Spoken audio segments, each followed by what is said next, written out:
Animal. No.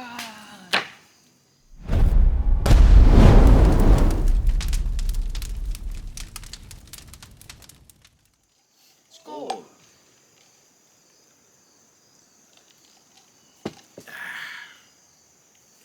We're home again. We're in our backyard again. Didn't go out to the property, so we're once again in the backyard freaking out the neighbors. But we decided to do some actual cooking.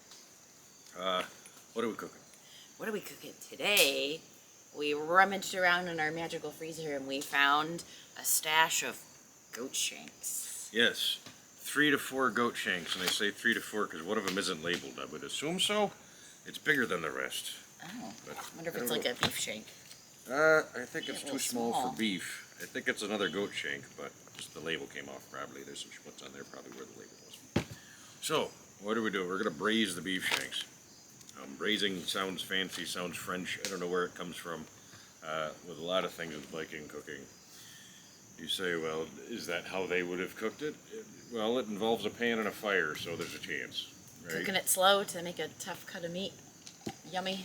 Yeah. Is it something everyone would have done? I don't know. Either do they. They didn't have the internet to Google recipes.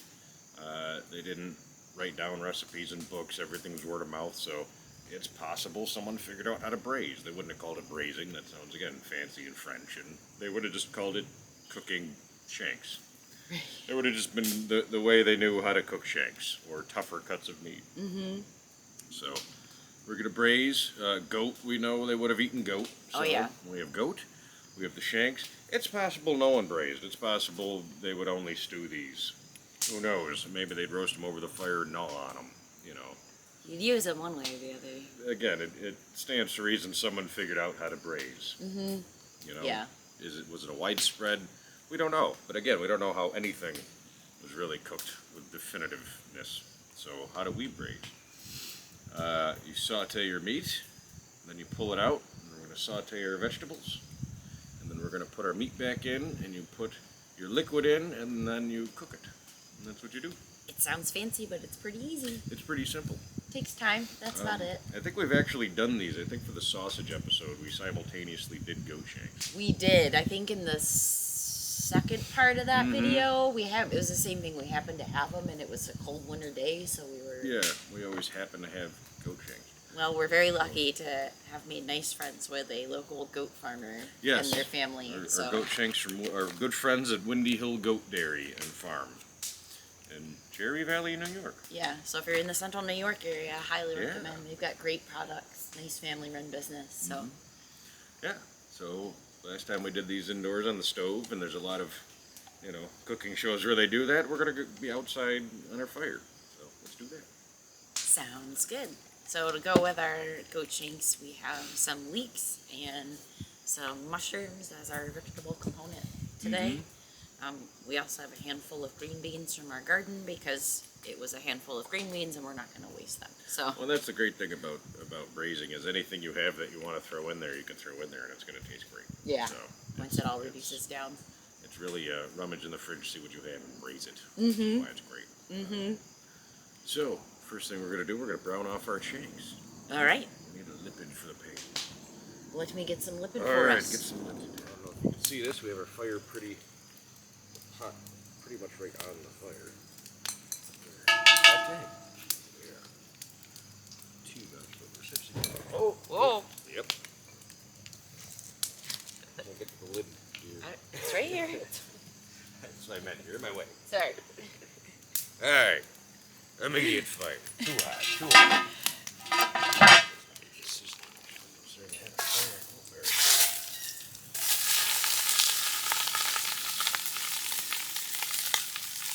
You just want to brown your meat to get it a good crust flavor.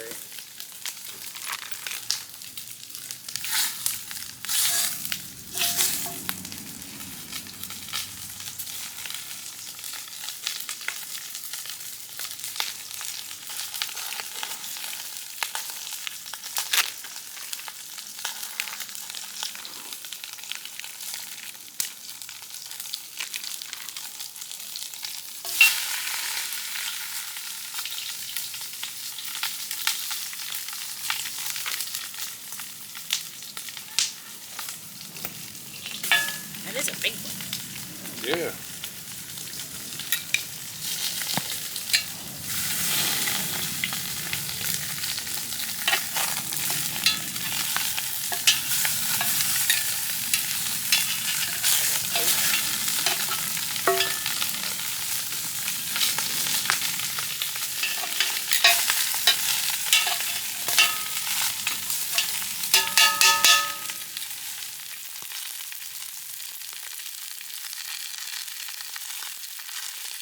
Just about ready to pull these.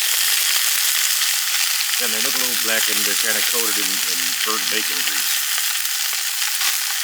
But I assure you they're browned and they're going to be very good. You can start to smell them cooking. You know, if you can't always go visual, go with your nose. So what we're doing, we're getting the flavors out of them. When we saute anything before we braise, we're getting all the flavors out of them. We want that good saute flavor. And they're coated in bacon grease, but we're going to give everything a bath later. We'll show you. It's going to be great. Oh yeah. You see the meat starting to pull away from the bones a little bit, which is the other reason we start sauteing the meat first. We start rendering everything and getting that connective tissue. And that's what we're doing with braising, is we're going to try to break down the connective tissue and make these things edible.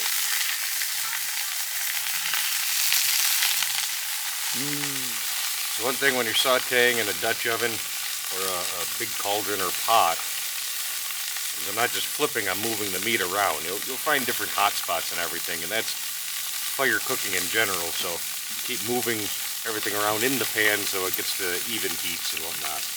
And we're just about ready.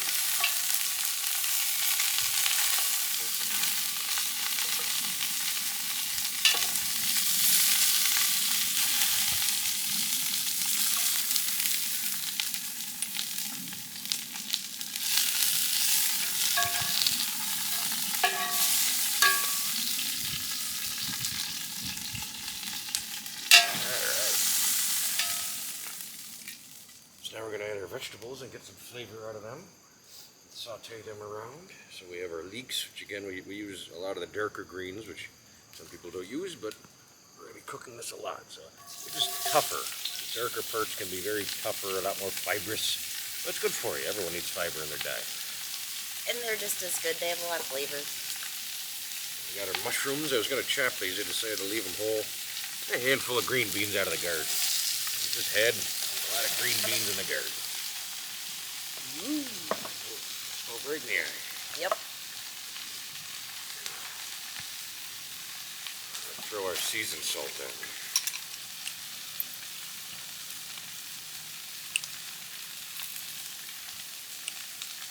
Healthy enough.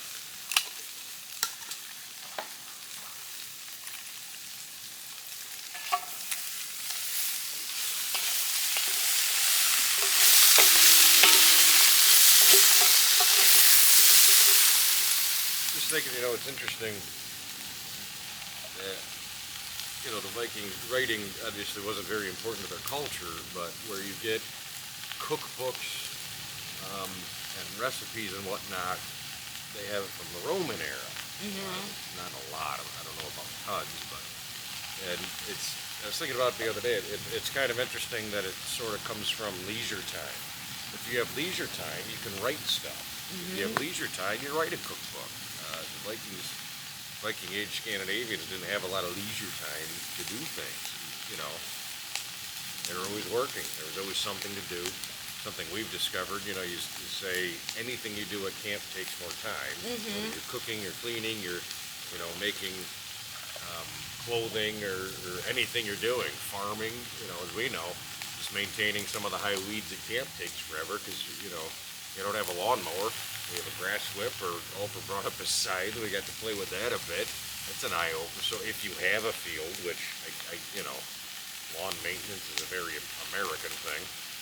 Very modern thing. You know, they still have a field to plow or hoe, or, you know, a field to reap, and, you know, planting takes for everything just takes longer, so you don't have leisure time to think about recipes and cooking.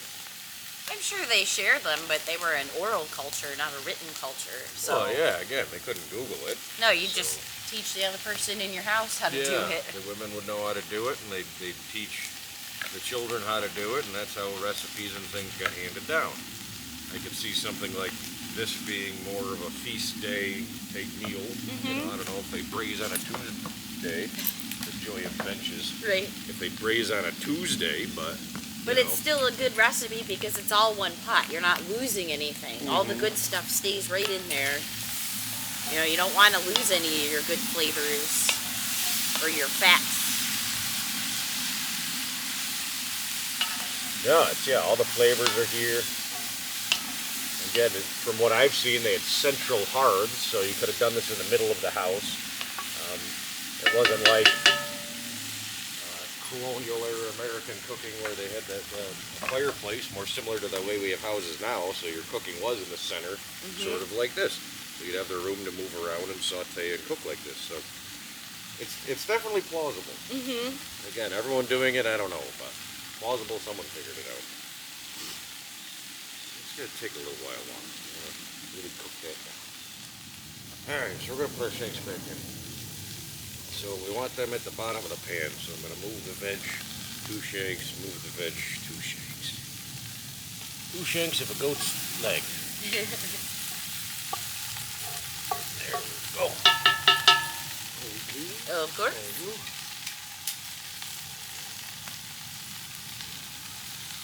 That's all right. On the grass. Give the dog something to sniff later. Yeah.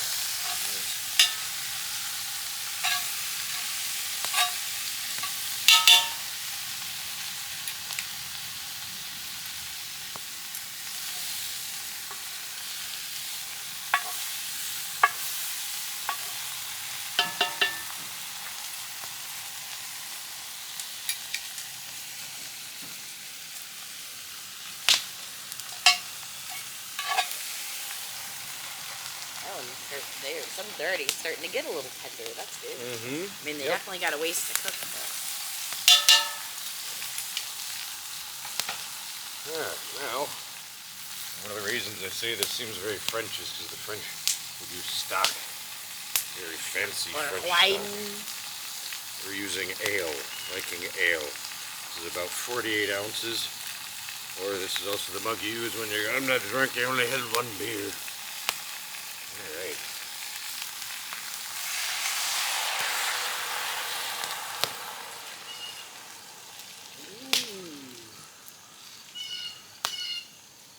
So you just want them just covered by the liquid. You're going to need a little more liquid. So we'll top it off with just plain old clean water. Just a pinch more? Yeah. Yep, cover them up. Again, we don't want to fill the whole pot, but we want our food to be covered. One of them is kind of big, so it's going to...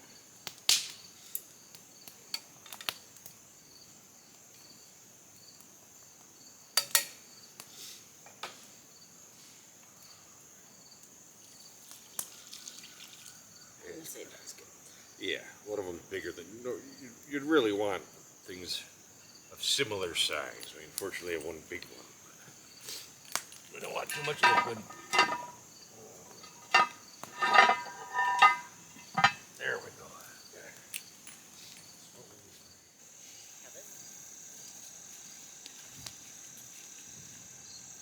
So it's been about an hour and a half. Yeah, it's been about an hour and a half. We're going to take a look and see where we're at. I'm going to guess we're about there because when we put it on, the bar was lower. And now as the liquid's cooked off, our spit roasters come up a bit. So, oh yeah. Ooh. Oh, that's beautiful. Oh yeah. Let me get a shot of that. close up there.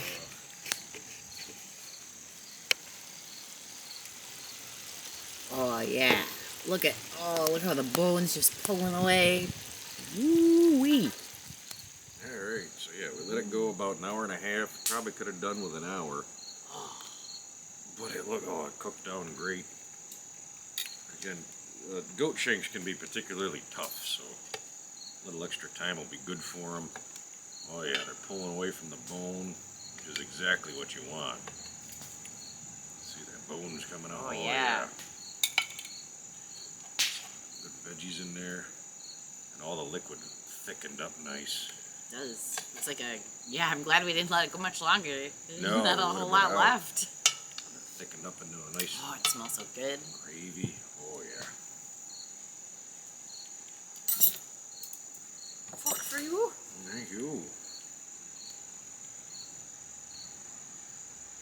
Meat's still a little tough. A little bit. Yep, let's go, babe. Shank Kennedy. Yeah. Oh, but super easy to cut. Oh yeah, that looks tender. Yeah, feels it. Some nice little chunks there.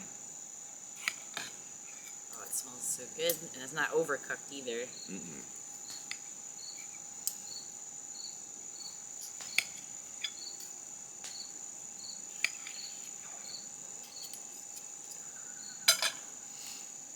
Go for some chunk.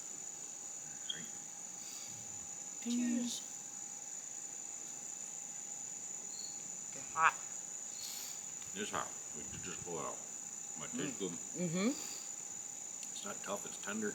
Mm-hmm. Which is hard to do with shanks. Especially goat. Not a lot of fat in the shank. Eat one of these here mushrooms. Oh, hot. Oh, that was stupid.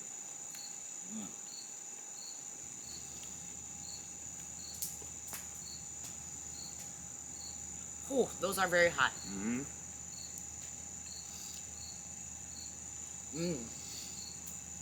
Very good. They are very good. If we didn't overcook them, they didn't turn to mush. I tell you, if we cut them up, I think they would have turned to mush. Yeah, I think leaving them whole was a good call. Mm-hmm. Beans and leeks. All those flavors just mesh together and meld real nice. I think the goat could have used like a pinch more salt when we put it back in, or a little salt on it before we braised, or before we When we seared sauteed them. it. Yes. When you seared it off, we could have used a little salt. But you taste it in the vegetables, so. All those flavors are great together. Yeah, that's a good way to do those goat shanks. They come out really tasty. No, this is probably the second or third time we've done goat shanks. I mean, once in the kitchen, and I think once on the fire. I feel like we've definitely got the hang of this one now. I think we kept saying we were going to, which is how we ended up with 4 of them. That we bought 2, meaning to, forgot we got them, and bought a couple more. I believe that. But yeah, we'll definitely do this again. Another nice thing with this pot, or even one of our big cauldrons, we could do a whole pot full of them. Oh, yeah. So we could definitely do more, feed a bunch of people in them with them. But it's good. As always, our videos just evolve into us eating. That's why you do all the work. Green beans are good too. I wasn't sure how those would come out. Never used them again. We had them in the garden. We threw them in there. Those came out really good. Yeah. Goat shanks, leeks, mushrooms, green beans, a little salt with dill in it, and Feast. a half gallon of beer. That's all you need. Yeah, the beer, it doesn't taste like it's just beer either. It really kind of mellowed the flavor and then took on the onions and the mushrooms in it too. I expected it to taste more like beer A still. lot of times when you cook with beer, it just kind of tastes like beer, but that roasting for a good amount of time, that is good. Very tasty. Good job. Yeah, you done good.